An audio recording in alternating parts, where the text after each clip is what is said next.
আমাদের চারপাশের এই আধুনিক পৃথিবীটা আসলে কিভাবে চলছে ভৌত সব যন্ত্রপাতির সাথে অদৃশ্য ডিজিটাল নির্দেশনার যে এক জাদুকরী সম্পর্ক রয়েছে আজকের এই এক্সপ্লেনারে আমরা ঠিক সেটাই খুব সহজে বোঝার চেষ্টা করব চলুন যন্ত্রের ভেতরের সেই অজানা জগৎটাকে একটু কাছ থেকে এক্সপ্লোর করি।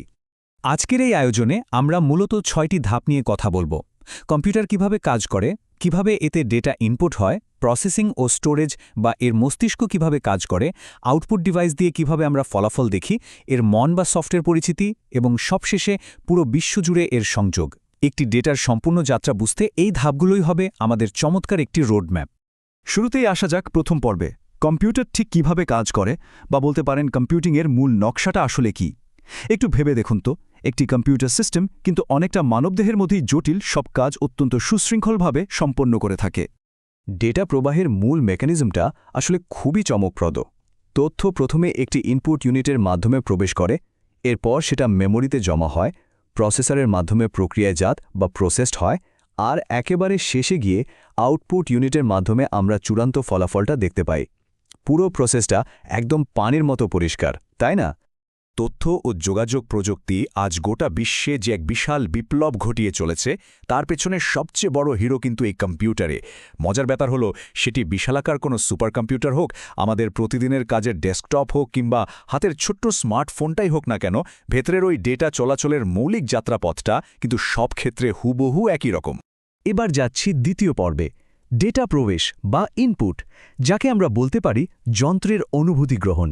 চলুন জানার চেষ্টা করি একটি কম্পিউটার ঠিক কিভাবে বাইরের পৃথিবী থেকে প্রথম তথ্য সংগ্রহ করে বা চারপাশের জগৎটাকে সেন্স করে।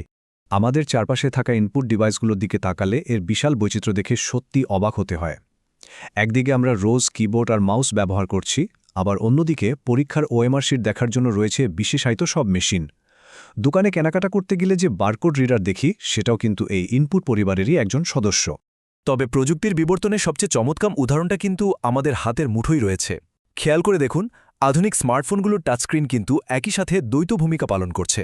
এটি আমাদের আঙুলের স্পর্শ নিয়ে একটি সেন্সরি ইনপুট ডিভাইস হিসেবে কাজ করছে, আবার স্ক্রিনে ছবি দেখিয়ে ভিজুয়াল আউটপুট ডিভাইস হিসেবেও দারুণভাবে কাজ করে যাচ্ছে। আমরা পৌঁছে গেছি তৃতীয় পর্বে, প্রসেসিং ও স্টোরেজ। এটাই সেই জায়গা যেখানে আসল ম্যাজিকটা ঘটে। আমাদের ফোকাস এখন যন্ত্রের ভেতরের সেই মস্তিষ্কে, যা নিখুঁতভাবে তথ্য মনে রাখে এবং মুহূর্তের মধ্যে বিশাল সব হিসাব নিকাশ করে ফেলে।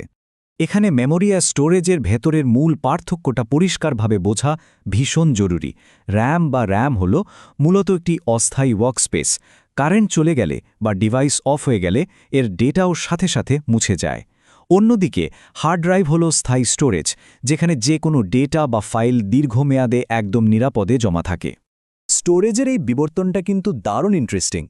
পুরনো আমলের হার্ড ড্রাইভগুলো মিনিটে হাজার হাজার বার ঘুরতে থাকা ডিস্কের সাহায্যে চলত, কিন্তু এখনকার সলিড স্টেট ড্রাইভ বা এসএসডি, এমনকি পেন ড্রাইভগুলোতে কোনো ধরনের ঘূর্ণায়মান বা মুভিং পার্টস নেই। তবুও তারা চোখের পলকে বিশাল পরিমাণ ডেটা অনায়াসে সেভ করে রাখতে পারে। আচ্ছা, এবার মাদারবোর্ডের জগৎটা একটু উকি দেওয়া যাক। এটাকে বলতে পারেন একটা ব্যস্ত মাইক্রোস্কোপিক শহর। এটি অনেকটা একজন অতি সতর্ক অভিভাবকের মতো কাজ করে, যার মূল দায়িত্ব হল কম্পিউটারের সব গুরুত্বপূর্ণ ইলেকট্রনিক যন্ত্রাংশকে একটি কেন্দ্রীয় হাবের ভেতর অত্যন্ত নিরাপদে এক জায়গায় ধরে রাখা। আর এই শহরে ঠিক কেন্দ্রবিন্দুতে রয়েছে প্রসেসর। এটি হলো সেই প্রকৃত মস্তিষ্ক যা প্রতি সেকেন্ডে লক্ষ কোটি হিসাব নিকাশ একদম নিখুঁতভাবে সম্পন্ন করে চলেছে। আর একটানা এত কাজ করার ফলে এটি এতটাই গরম হয়ে ওঠে যে একে আক্ষরিক অর্থেই পুড়ে যাওয়ার হাত থেকে বাঁচাতে সার্বক্ষণিক একটি আলাদা কুলিং ফ্যানের প্রয়োজন হয়। চলুন এগিয়ে যাই চতুর্থ পর্বে, ফলাফল দেখা বা আউটপুট ডিভাইস। এটাকে আমরা যন্ত্রের কণ্ঠস্বর বা প্রকাশ্য বলতে পারি। এতক্ষণ ধরে প্রসেসর যে হিসাব নিকাশ করল, সেটা যন্ত্র কিভাবে আমাদের মতো সাধারণ মানুষের কাছে বোধগম্য করে তুলে ধরে, সেটাই এখন দেখার বিষয়। আউটপুট ডিভাইসগুলো ঠিক কতটা বিশাল স্কেলে কাজ করতে পারে তা শুনলে অবাক হতে হয়। আমাদের টেবিলের ওপর থাকা সাধারণ ডেস্কটপ মনিটর কিংবা কাগজের প্রিন্টার তো আছেই, এর পাশাপাশি বড় বড় আর্কিটেকচারাল ব্যানার বা বিলবোর্ড ছাপানোর জন্য ব্যবহৃত বিশালাকার প্লটার মেশিন, এই সবকিছুই কিন্তু আউটপুটের দারুণ সব উদাহরণ। পর্ব ৫, সফটওয়্যার পরিচিতি বা অদৃশ্য নির্দেশনাবলী। এতক্ষণ তো আমরা কম্পিউটারের ভৌত শরীর বা হার্ডওয়্যার নিয়ে অনেক কথা বললাম। এবার আমাদের মনোযোগটা শিফট করব এর অদৃশ্য মনের দিকে, যাকে আমরা সফটওয়্যার বলে থাকি। সবচেয়ে ক্রুশিয়াল বা গুরুত্বপূর্ণ পয়েন্টটি হল সফটওয়্যার ছাড়া একটা কম্পিউটার ঠিক সদ্য জন্ম নেওয়া একটি অবুঝ শিশুর মতো। তার কাছে সব ধরনের ফিজিক্যাল বা ভৌত হার্ডওয়্যার মজুদ আছে ঠিকই, কিন্তু বাস্তবে কোনো অর্থবহ কাজ করতে হলে তাকে অবশ্যই প্রোগ্রাম করা কিছু সুনির্দিষ্ট নির্দেশনা দিতে হবে। আর এই নির্দেশনার ভিত্তিটাই হলো অপারেটিং সিস্টেম, যেমন উইন্ডোজ, ম্যাকওএস কিংবা লিনাক্স। এই মাস্টার ম্যানেজার সফটওয়্যারটি মূলত যন্ত্রটিকে ঘুম থেকে জাগিয়ে তোলে, এর সব হার্ডওয়্যার ঠিকঠাক কাজ করছে কিনা তা চেক করে এবং পরবর্তী সমস্ত কাজকর্ম একাই পরিচালনা করে। একবার অপারেটিং সিস্টেম চালু হয়ে গেলে এরপর মাঠে নামে অ্যাপ্লিকেশন সফটওয়্যার। আমাদের নির্দিষ্ট প্রয়োজনগুলো মেটানোই এর কাজ। সেটা হতে পারে কোনো ডকুমেন্ট লেখা, কোনো ছবি এডিট করা কিংবা ধরুন কম্পিউটারে বসে দাবা খেলা। সব কিছুই এই অ্যাপ্লিকেশনগুলোর মাধ্যমেই হয়। আমরা চলে এসেছি আমাদের একেবারে শেষ পর্বে, বিশ্বজুড়ে সংযোগ। এবার আমাদের দৃষ্টিভঙ্গি বা পার্সপেক্টিভটাকে একটু জুম আউট করার পালা। একটি একক মেশিনের সীমানা পেরিয়ে অসংখ্য কম্পিউটার যখন একসাথে যুক্ত হয়, তখন কিভাবে একটি বিশাল বৈশ্বিক নেটওয়ার্ক তৈরি হয়, চলুন সেটাই দেখি। বেসিক হার্ডওয়্যারের ওপর ভিত্তি করে এই কানেক্টিভিটি বা সংযোগ কিভাবে তৈরি হয় তা বেশ মজার। যেমন বলুন মডেম, এটি মূলত ডিজিটাল সিগন্যালকে অ্যানালগে এবং অ্যানালগ সিগন্যালকে ডিজিটালে রূপান্তর করে। আর এভাবেই আমাদের স্মার্টফোন এবং কম্পিউটারগুলো হাজার হাজার মাইল দূরত্ব পেরিয়েও চোখের পলকে একে অপরের সাথে ডেটা শেয়ার করতে পারে। যোগাযোগ ব্যবস্থার চূড়ান্ত স্কেল বা বিশালত্বটা একবার কল্পনা করার চেষ্টা করি। একদিকে মাটির নিচ দিয়ে জালের মতো ছড়িয়ে আছে চুলের চেয়েও চিকন কাঁচের তৈরি অপটিক্যাল ফাইবার, যার ভেতর দিয়ে আলোর বেগে ছুটে চলেছে তথ্যের সংকেত। আর অন্যদিকে মহাকাশ থেকে নিরলসভাবে পৃথিবীতে সিগন্যাল পাঠিয়ে যাচ্ছে বিশালাকার সব স্যাটেলাইট। গ্লোবাল কানেক্টিভিটির এই দৌড়ে আমরাও কিন্তু পিছিয়ে নেই।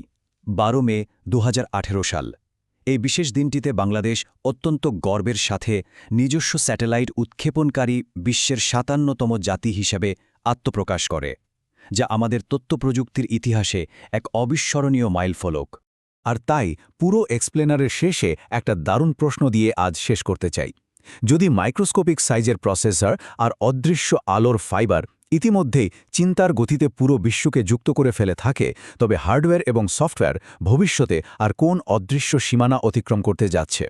অসীম এই সম্ভাবনাগুলো নিয়ে ভাবতে থাকুন, আর হ্যাঁ, নতুন কিছু শেখার এই আনন্দটা সবসময় বজায় থাকুক।